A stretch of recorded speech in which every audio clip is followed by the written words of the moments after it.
আপনারা দেখছেন RK news Bangla. Mariam Begum আর তার মেয়ে আসমা যারা চরম দারিদ্র্য এবং গুরুতর স্বাস্থ্য সমস্যার সাথে লড়াই করছেন। মরিয়ম বেগম ৩৯ বছর বয়সী, ফুসফুসে ক্যান্সার ধরা পড়েছে। প্রায় ৯ বছর আগে তার স্বামী মারা যাওয়ার পর তিনি তার একমাত্র মেয়েকে অন্যের বাড়িতে কাজ করে বড় করেছেন। তাদের মাসিক আয় ছিল মাত্র ৪,০০০ টাকা, যার মধ্যে ১,৫০০ টাকা বাড়ি ভাড়ায় যেত এবং বাকি টাকা মরিয়মের ক্যান্সারের ওষুধ কিনতে ব্যবহৃত হতো। ফলে খাবারের জন্য খুব কমই অবশিষ্ট থাকত। ২০২১ সালে মরিয়মের ক্যান্সার ধরা পড়ে। ভাগ্যের পরিহাসে তার ছোট বাড়িটি ভূমিধসে ক্ষতিগ্রস্ত হয়। চিকিৎসার জন্য অর্থ জোগাড় করতে তিনি তার ভাঙা বাড়িটি মাত্র ২০,০০০ টাকায় বিক্রি করে ঢাকায় চলে আসেন।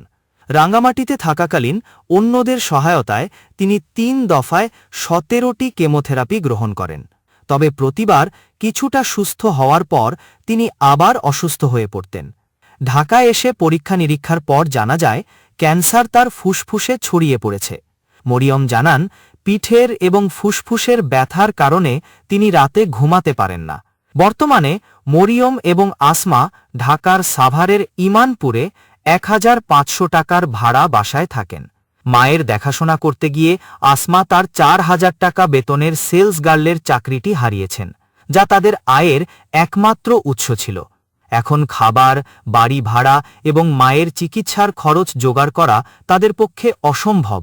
আসমা তাদের দুরবস্থা বর্ণনা করে বলেন, আমাদের তো পৃথিবীতে আর কেউই নাই। আমরা যে কি খাই না খাই, মানে আমরা না খেয়ে দিন পার করতেছি, এরকম একটা অবস্থা। মরিয়ম নিজেও অসহায়ত্ব প্রকাশ করে বলেন, আমার আর পৃথিবীতে কেউ নাই, ওপরে মাথা গোজার একটা ছাদ নাই, আমার স্বামী নাই, ভাই নাই, বাপ নাই, কেউ নাই, একটা মেয়ে ছাড়া। আমি চলে গেলে মেয়েটারে কার কাছে রেখে যাব বাবা? সম্প্রতি একটি টিউমার ফেটে রক্তক্ষরণ শুরু হলে ক্যান্সার সার্জন বিশেষজ্ঞ ডাক্তার একরামুল হক জোয়ারদার তার নিজস্ব খরচে অপারেশন এবং ওষুধের ব্যবস্থা করে দেন।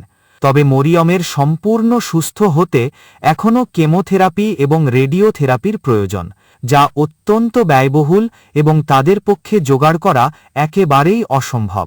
তাই তারা সরকার এবং দেশের বিত্তবানদের কাছে আর্থিক সহায়তার জন্য আকুতি জানিয়েছেন। মরিয়ম বলেছেন, আপনারা বাঁচান আমার জন্য, আমি সুস্থ হওয়ার জন্য কিছু আমাকে দান করেন।